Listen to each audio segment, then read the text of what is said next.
about 12 books here that he wrote. Of course, the most well-known of his books is the book that's right in front of you, which is called Tafsir Ibn Kathir. Tafsir Ibn Kathir. Now, what I have here, if you look at it, it says the abridged version, which was done by Darus Salam. So what Ibn Kathir did is that, because remember what his strength was collecting knowledge and writing. So what he did is that he collected everything he could on the subject and he wrote it down. Now, the problem with that is that everything that you collect and you write it down and you pass it, your intention is that the people who are going to be reading it are going to be people who also have the basic understanding of the rules of the Sharia, that they will understand. So, for example, in his original full version, many stories from the Judeo-Christian tradition are present. Now, if you are even a beginner student of knowledge, you understand that when it comes to Israeliyat, stories that are coming to us from the Bible, from the Jews, from anywhere other, basically from the Judeo-Christian only tradition, the rule with regard to them is that if they contradict the Quran and Sunnah, then we reject them completely. No arguments about that. If they confirm what the Quran and Sunnah say, then we accept them, because we're not necessarily accepting them, we're accepting the Quran and Sunnah, and this matches, so we have no problem accepting that. Now, the third case is where they're giving additional information, which we have no way of authenticating. Is this true or not? For example, something like, Musa alayhi salam went on this journey with a young boy. Okay, so the Judeo-Christian tradition will say the name of the young boy was this and this, and his age was this many years old. Now, this is extra information. If we mention it, it's not going to do any harm. It's not going to necessarily bring a whole lot of extra benefit, but if you want to just use it to color in the blanks, the details, there's no problem in that, as long as you understand that this is coming from Israeliyat. Now, what happens is that for a person who is not trained, who doesn't have even the beginner background in Islamic knowledge and understanding this, they may read something like that his age was 12 years old and he was accompanying the Prophet and maybe something happened, he got married or something like that. They will come to us and they say, look, it says in Tafsir Ibn Kathir that this 12-year-old boy got married, for example. I'm just giving an example. So we would say, hey, wait. Is there an Islamic problem with a 12-year-old getting married? Of course, we're talking, from a puberty standpoint, from only the Islamic. So this 12-year-old boy gets married. We say, well, if Islamically there's no problem, there's no problem. But where is this coming from? You can't use this to argue against the Quran and Sunnah. If Quran and Sunnah says, no, you have to be older, for example, age of puberty for some maybe 15 years old. That's the minimum that you need in order to be able to get married. Okay, that wasn't the example I was intending. But basically, if that is what it is, what the Quran and Sunnah says, you can't use Israeliyat to argue against that. Okay? So he collected all of it, and it is a very, very good tafsir, with the point that needs to be kept in mind that the full version has Israeliyat. It also has weak narrations, which was again meant for other students of knowledge to be able to sift through them and understand. Now, whenever there's a weak narration, one of the things that the scholars wrote them for is because they said, you know what, we are not able to authenticate it, but maybe someone will come later and they will have access to information that I don't, and they will be able to say that this narration is authentic. So we don't want to lose this. We don't want to lose it. It's like, like how you have paintings, famous paintings. So they have the actual finished version, and then they also have drafts. Right? They find like, okay, this was a second draft. This was a third draft that he had done before the original one came out. Now many hundreds of years pass, and now the original one is worth, $500 million. The draft is also worth a lot because there's a certain change in it which tells you a lot of information. So if you can authenticate it, there's actually some benefit. So later scholars came and they do that. They look at the hadith which were declared weak before, and they assess them, and they have other information that earlier person may not have had. They say, well, this narration is authentic. This narration is authentic. This narration is authentic. So had the earlier scholar said, okay, delete everything, delete all the weak narrations, we would have lost them, and no one later would have been able to see if they are authentic or not. Okay? So what Darus Salam did, Darus Salam is a publisher. What they did is that they took his tafsir and they cleaned it up, and they took off all of the Israeliyat, and they took off all of the weak narrations. There's poetry in there. They cleaned that up as well, because the English reader is not able to understand. But what you have here now is a very clean version of Ibn Kathir's tafsir. So basically, what is the method of tafsir? The method of tafsir is that when you read an ayah of the Quran, the first thing that you do is you try to find an ayah that explains this ayah. So for example, when we say, صِرَاطَ الَّذِينَ أَنْعَمْتَ عَلَيْهِمْ, oh Allah, guide us to the path of those whom you have أَنْعَمْتَ عَلَيْهِمْ, that you have been, what's the word? You have blessed. You have rewarded, or you have given them your blessings. So now the explanation of this comes in Surah An-Nisa, where Allah subhanahu wa ta'ala says, أُولَٰئِكَ الَّذِينَ أَنْعَمَ اللَّهُ عَلَيْهِمْ مِنَ النَّبِيِّينَ وَالصِّدِّيقِينَ وَالشُّهَدَاءِ وَالصَّالِحِينَ. So these are the people we are saying, Ya Allah, guide us to the path of the Nabiyyin, the prophets, وَالشُّهَدَاء وَالصِّدِّيقِينَ وَالشُّهَدَاء وَالصَّالِحِينَ. Ya Allah, this is the path to guide us to. So the first method of explaining the Quran is to explain it with the Quran. And you will see that he will say, for example, an ayah, and then he will bring about other ayat from the Quran and say that, look, this ayah is talking about this ayah is talking about this. Then, if you run out of that, then you go to a hadith of the Prophet ﷺ, what the Prophet has said this ayah means. What the Prophet has said this ayah means. So, for example, if the Prophet said that such and such is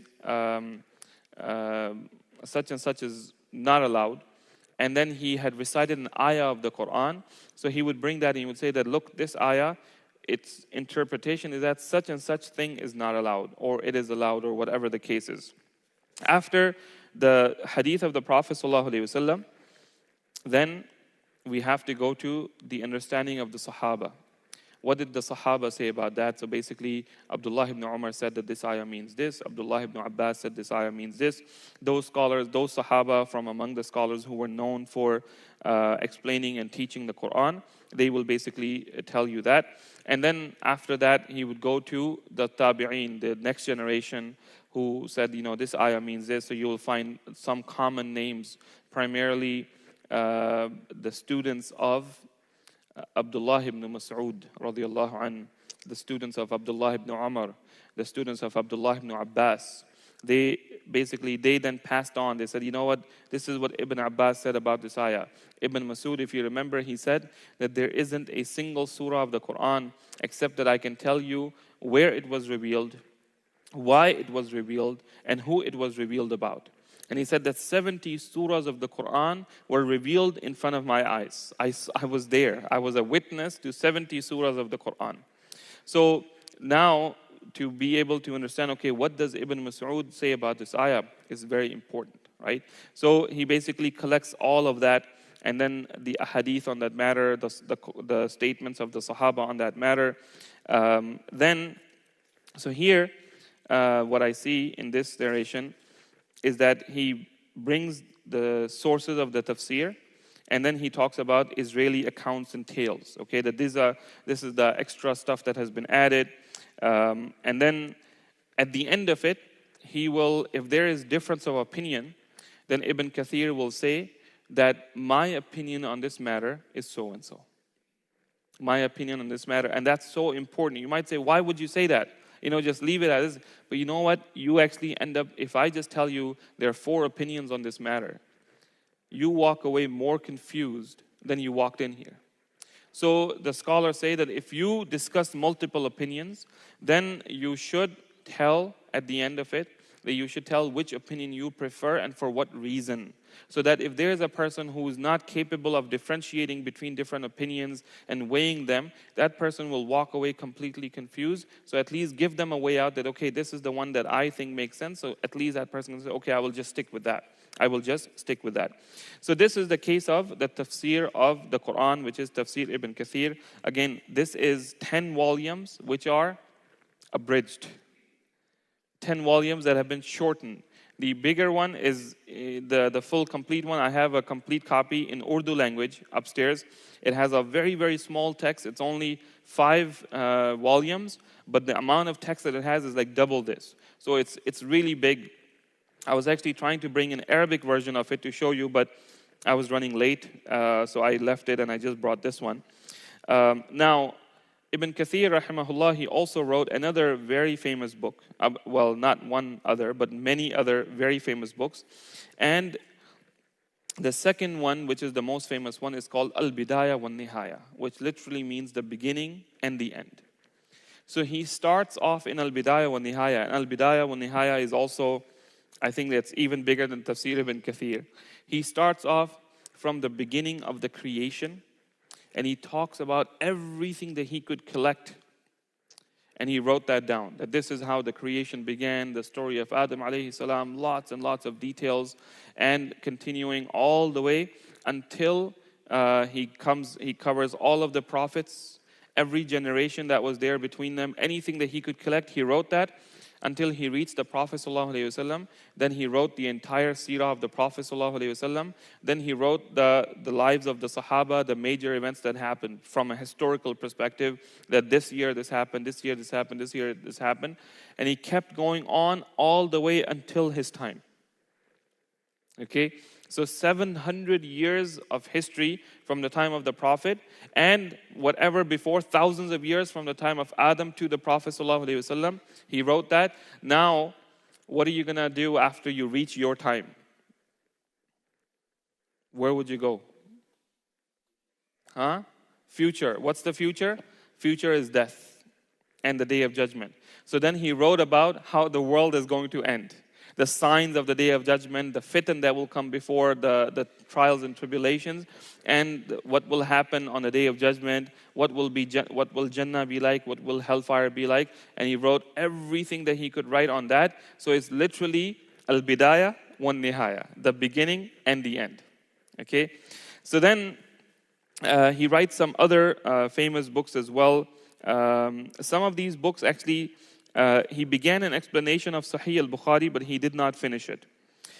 He also summarized al-Bayhaqi's al-Madkhal, which was also not printed.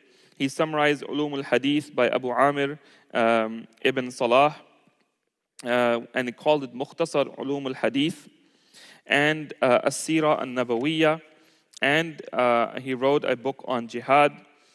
Basically, a whole lot of books. And then from these books, many publishers, for example, they took out the signs of the Day of Judgment from Al-Bidayah wa Nihaya, and they published it separately. And they took out all of the stories of the prophets. So when you see Qisasul Anbiya by Ibn Kathir, is basically something that's taken out from the major book, which is Al-Bidayah wa Nihaya. So again, if you were to gather, he lived for 74 years. He lived for 74 years and he died in Damascus, and he was buried there. Before he passed away, he lost his eyesight. However, the rest of him, he was in good health until he died. He was in good health until he died at the age of 74, and he died in Damascus and was buried there. So, okay, there, I just got the volume number 1 from home.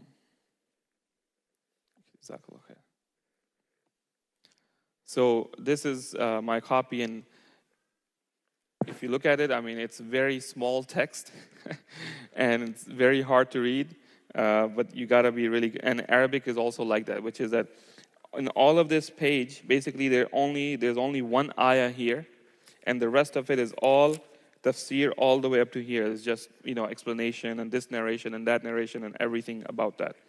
So the thing that I was mentioning is that a lot of the books, Qisas al-Anbiya, for example, same thing.